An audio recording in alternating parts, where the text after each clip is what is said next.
भाजपचे आमदार आणि माजी मंत्री बबनराव लोणीकर हे बरळले आहेत।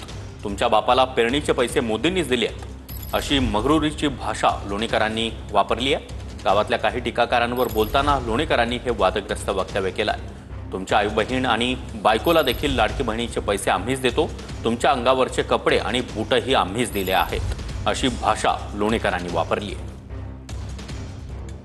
आणि ते कुचार वाट्यावर असलेले ते 5-6 काटे 10 काटे असतात, त्याच्या माईचा पगार बबनराव लोणीकरनं केला, त्याच्या बापाचं पेन्शन बबनराव लोणीकरनं केलं।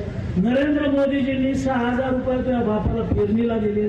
तुझ्या माईच्या, तुझ्या बहिणीच्या, तुझ्या बायकोच्या नावावर लाडक्या बहिणीचे पैसे आले। तुझ्या अंगावरचे कपडे आमच्या सरकारचे, तुझ्या पायातलं बूट चप्पल आमच्यामुळं आहे, तुझ्या हातातलं ते डबडं मोबाईलचं आमच्यामुळे आहे। अरे आमचंच घेतो ना, आमच्याच पॅन्डावर करतो, आम्हालाच बोलतो, चुकीचं लिहितो। अशा स्वरूपाचं वक्तव्य करणं म्हणजे अत्यंत घृणास्पद आहे। लोणीकरांनी किती लोणी खाल्लं आणि किती तूप खाल्लं आणि त्याचं काय काय केलं हे सर्व महाराष्ट्र जाणतो। मात्र या संदर्भात ते जर आता लोकांना, शेतकऱ्याला जर या पद्धतीनं जर ते हिनवत असतील ते कदापि आम्ही शक्य करणार नाही।